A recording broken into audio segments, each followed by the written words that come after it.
Welcome to the 10th episode of the second series of the Surrogate podcast. I'm Kay and I'm your host for this episode. And I'm really, really looking forward to talking to our guests today about everything to do with labour, birth and postnatal recovery. Got two fantastic people in the room. We've got Rachel, who is a surrogate, and Joss, who has been a surrogate membership manager here at My Surrogacy Journey.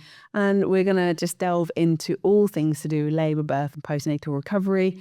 I'll probably switch hats a few times between surrogate and also birth doula, so I do a lot of work to support birth, and we'll see where we go with this episode. Let me first of all start by getting you two to just introduce yourself a bit more. Joss, let's start with you. Hi, Kay. Thank you for inviting us on today. My name's Jocelyn. I've been with My Surrogacy Journey for 18 months now, and I've got the absolute pleasure of being able to support surrogates right the way through from onboarding, right the way through to post-birth. So, yeah, absolute pleasure. It's a fantastic job. Amazing. Rachel, tell us a little bit about you. Hi, I'm Rachel. I am a surrogate. I gave birth to a little boy in April of this year. So I'm quite looking forward to speaking today. Thank you, Rachel. So, Joss, you must, your job isn't to prepare people for labour and birth, but obviously it is a huge part of the journey in surrogacy. What does My Surrogacy Journey and what do you specifically do to ensure that that part is considered and supported? So we need to talk about this right from the very beginning, because it's something that everybody, I think, has an opinion and everybody is valid. And we need to talk, as I say, right from the very beginning about everything associated with risk. So as you know, Debbie, who is our incredible compliance and clinical director, will right from the very beginning, when our surrogates are onboarding, talk about, a potential, risk throughout pregnancy. Our first rule of medicine, as we know, is do no harm. Do no harm. So we need to make sure that, surrogates really understand that process right from the very beginning. It's really important for the intended parents as well, that potential journey plan is spoken about throughout their membership as well. We have some incredible tools that we use all the way through the journey to really support and listen to both the surrogate and the intended parents, because what we want to support right from the very beginning is that openness and that honesty, and just people being able to talk about options.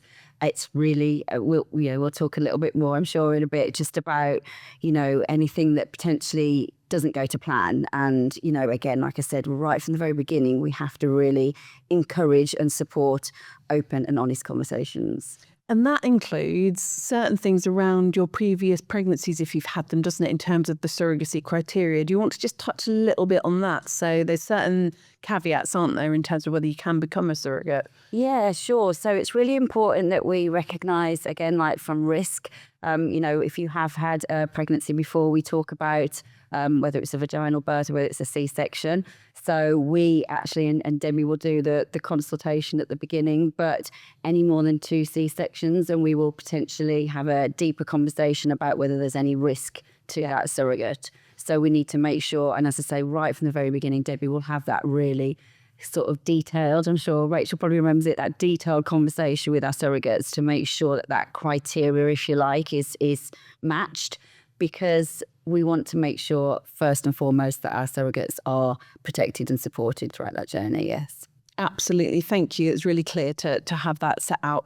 Rachel, going into a journey as a surrogate, now I happen to know a fair amount about the labour and birth experience that you had, but let's reel it right the way back to when you were thinking about doing this. How much of your attention was on giving birth at that time? How much did you think about that? Oh, tons. Yeah, I had the perfect birth plan, obviously. From the get-go, from like the very beginning, yeah. My own 2 children, they were born both in the pool, both in the local hospital, both vaginally, no issues at all, very, very smooth births. First one was an induction at 41 plus 6. Little £7 eater, born a few hours later, but textbook. The pessary at 7, pains at 11, waters at 12. She was born at 3. Perfect invisible. Yeah. Second one, I refused induction. She was born at 42 plus 2, spontaneous labour. walking around Chester Zoo for 4 hours. I just do. And she was, again, born in the pool, but a little bit bigger at £10, 3.5. Okay. But my dream was to have the home birth, have that situation, but at home, and allow my 2 girls to see the power of birth. I think birth is portrayed as something very scary and painful and horrific, and actually it's the most beautiful, empowering thing anyone can ever do. And I don't want them growing up to be scared of it. So that was my plan, if you like. And I admire that so much, and it resonates so much with my entrance into surrogacy, obviously as a doula as well. But there is something around when you understand and recognise that birth can go a different way to the obstetric violence and the negativity that we do hear a lot of, and the sensationalisation of bad birth stories. You do want to wear that hat of being an advocate and going like, this can look quite different. And also physiological vaginal birth is rare in surrogacy, right? Like that is not often the chosen path, is it, Joss, by surrogates? Yeah, no. And we actually look at a lot of sort of data surrounding that, because MSJ, as you know, do some incredible work surrounding, trying to encourage more data surrounding surrogacy and really looking at what we can do to change, the landscape, and really look at supporting surrogates in a different way. Because, like Rachel said, a lot of surrogates, and I won't say all, come into it, with an ideal of how they would like to give birth. And I don't think anybody really comes in and says they really want that section, but it's something that we have to consider, because like you say, there could be that end goal of having a C-section. And, aside from sort of preparing yourself mentally as well, it's how do we look at that from a physical sort of situation as well, in the post-birth, looking at what your ideal plan is and how you would like, those next sort of weeks and months to be, can look very different if you've had to have a section, And so for a surrogate, that can be something that essentially needs to be talked about. And also for the intended parents as well, because it's really important that intended parents understand what support they may need to give additionally to the surrogate post-birth as well. Yeah. And I guess in some ways that's, I'm sort of putting my doula hat on now, and also my global understanding surrogacy globally. And the UK does sort of have this pathway to birth, which can be more towards the physiological. Some people would resonate with the word natural. I don't particularly use that myself as a doula, but the physiological birth, so vaginal birth and non-intervention based. Whereas what we do see a lot more through our Mexico City pathway is that the care there is more obstetrics led. So actually cesarean sections aren't the non-norm, they are kind of the normal way that people are giving birth in Mexico. Yeah. And so we do see higher instances of that. And I think, to be really clear on this podcast, we're not saying one way or the other is better or worse. Wearing a doula hat, I believe that there are benefits to a physiological birth. I believe that there's real benefits to both baby and to the carrier for that. But also it is different and more complex when you are wearing the hat of a surrogate. Rachel, we're coming back. So I now know, I know how you planned that, how you went into that birth. What happened? I refused induction. 40 plus 5. And for our listeners, tell us why. Why would someone refuse an induction? First of all, because I can. Yep. But also, I know my body. My 2 keeper babies, if you like. I would like that. I've never heard that term. Keeper babies. Babies, great. Yeah. So 41 plus 6 and 42 plus 2. My body naturally has a longer cycle. Yeah. So I trust my body. I'm very in tune with my body. And I knew that at 40 plus 5, I just wasn't ready, and baby wasn't quite cooked yet. Sure. My job wasn't done. Yeah. I did have gestational diabetes. I was a little bit over the age range. Mm-hmm. So I was considered a higher risk. Of course. So guidelines said that at 40 plus 5, I should be offered induction. Mm-hmm. Initially, I agreed to that. But then in hindsight, because I had a room with, a lot of consultants. I was like, actually, this isn't for me. So I then told the IPs that actually I wasn't going to go ahead with the induction, and I was going to just wait and see what happened. Yeah. Allow my body to do what it needed to do.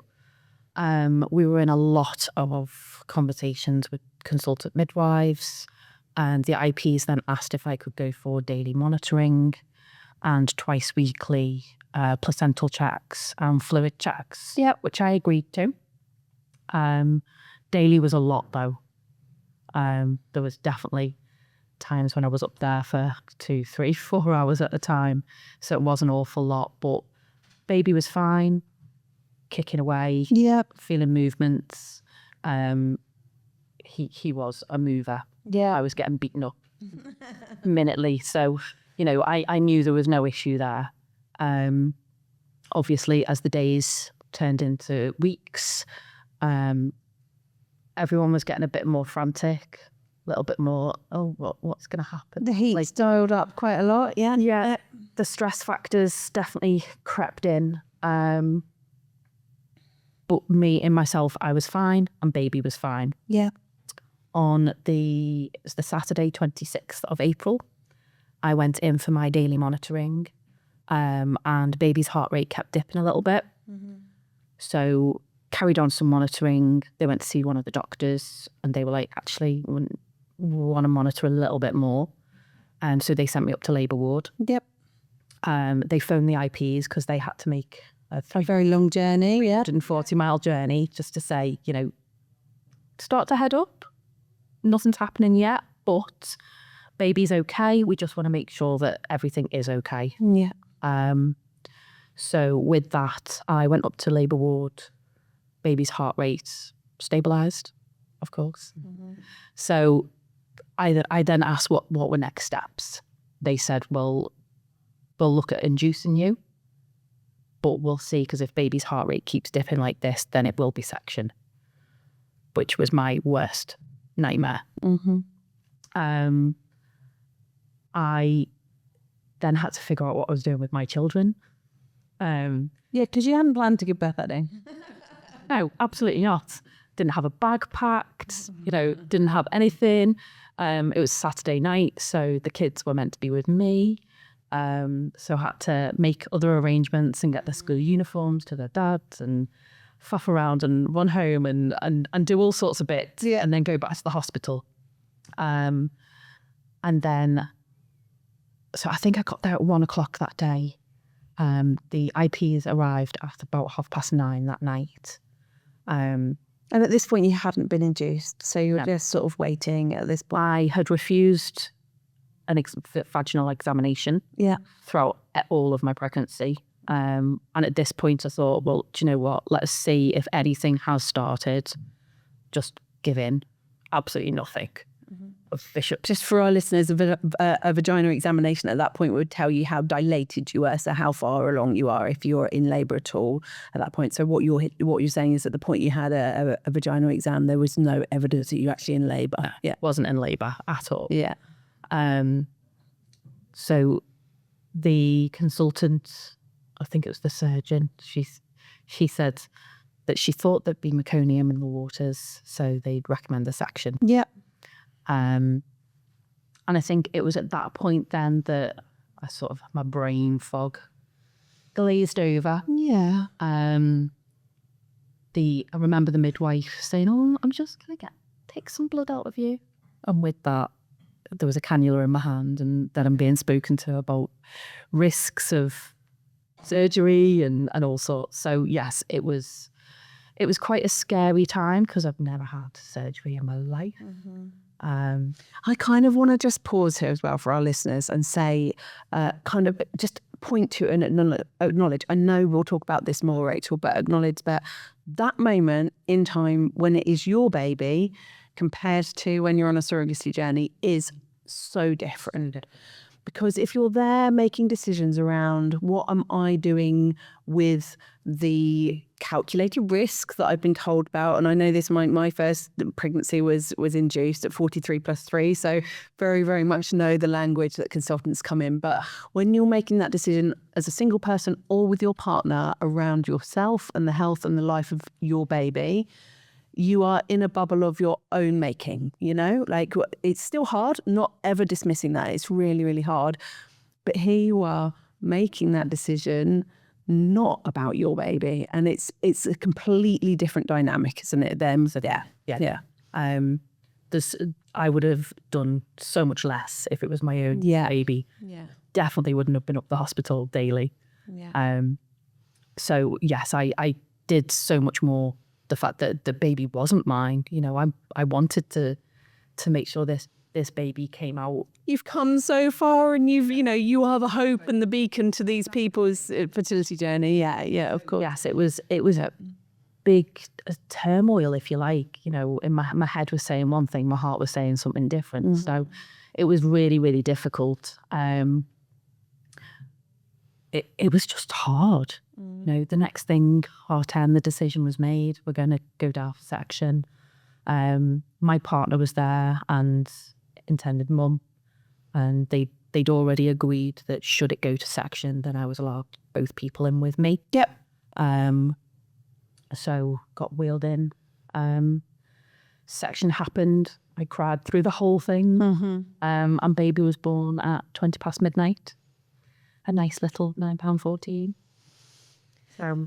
Thank you so much for talking us through that journey. I'm going to come back with some more questions on it. Obviously, there's a lot more to delve into there, but I'm really grateful that you have shared so generously, because labour and birth and postnatal recovery don't always go to this well-made plan that we've all had. And that is one of the first principles that we teach in doulaing is, it's a little bit more like a labyrinth than it is a maze. It's not about dead ends. It's just sort of following this journey and going along. But it is so different in surrogacy because of holding this duality. Joss, what do we do at MSJ to try to prepare surrogates for that space of kind of like, it's the birth is your surrogate, but also the decisions that the IPs need to make? We have an incredible intention agreement that has been produced by lots of different incredible people who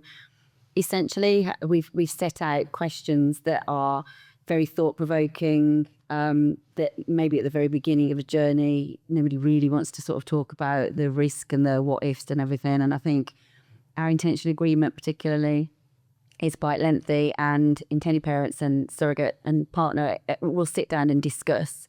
Now, by no means is this something that is definitely going to happen, but it provokes those conversations of what ifs and should we, potentially if this happened, like you said, you knew who was going to come into the theatre.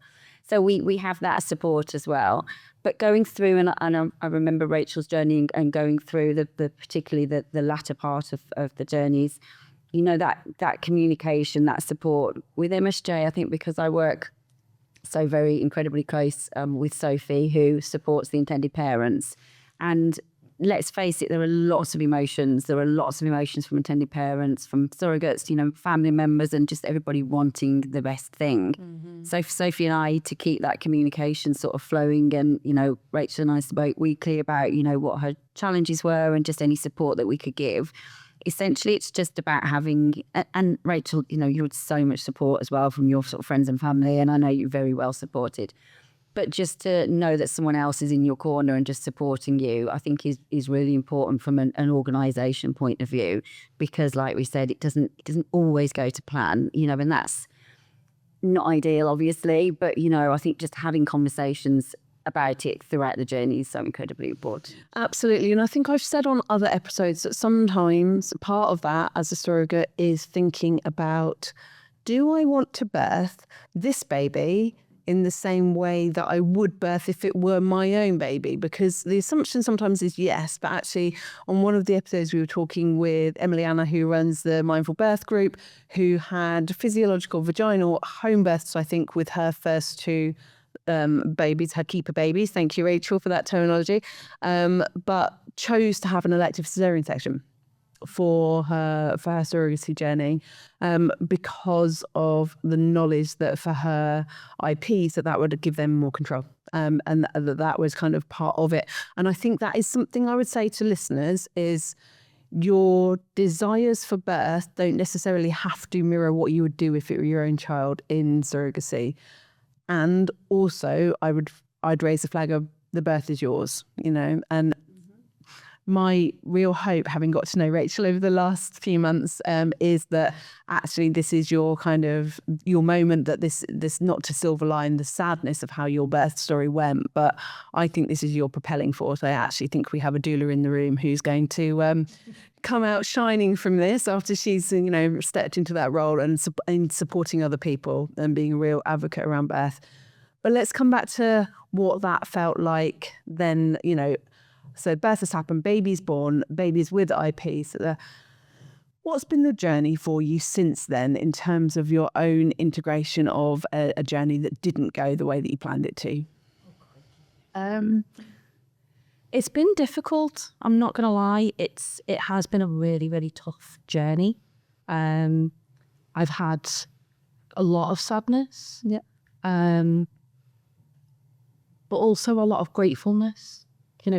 Meeting you guys and being part of this incredible thing that is surrogacy, being able to be a part of it. Surrogacy almost got bigger for you after surrogacy, didn't it, rather than smaller? I think one of the things that you said to me really resonated, that, your surrogacy journey is not over because you've had the baby. No, you're a surrogate forever. I will always be a surrogate. Yeah. And I think my experiences of not only my own babies, but this baby as well, I think will be able to help a lot of people just from where I've been, what I've experienced.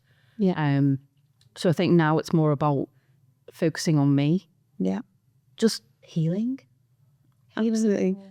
Just talking to you just now over lunch, and you were talking about focusing on you, and I'm like, yes, it's a surrogate who gets this bit. This bit is so important too.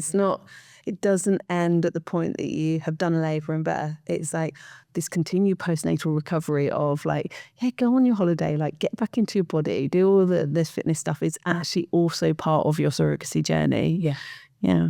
And Rachel's been an absolutely incredible advocate as well, and educator. You have spoken to so many people, intentionally or not, just have asked you questions. I remember throughout your whole pregnancy at work, you were literally talking to people about surrogacy because they didn't understand what it was, and you were so super positive throughout that whole sort of experience as well, right? You were just educating. I did a blog in work and a Q&A session on IVF and pregnancy. Excellent. This is music to Joss's ears. We're going to have lots and lots of inquiries. Oh, good.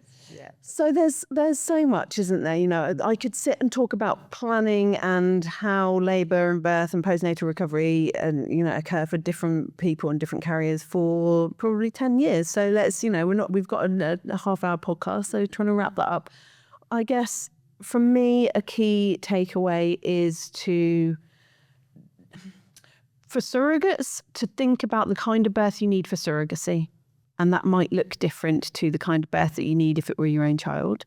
For IPs, you have trusted your surrogate's body to host and hold your baby for this period of time, as hard as it can be because you're so desperate for your baby to be in your arms.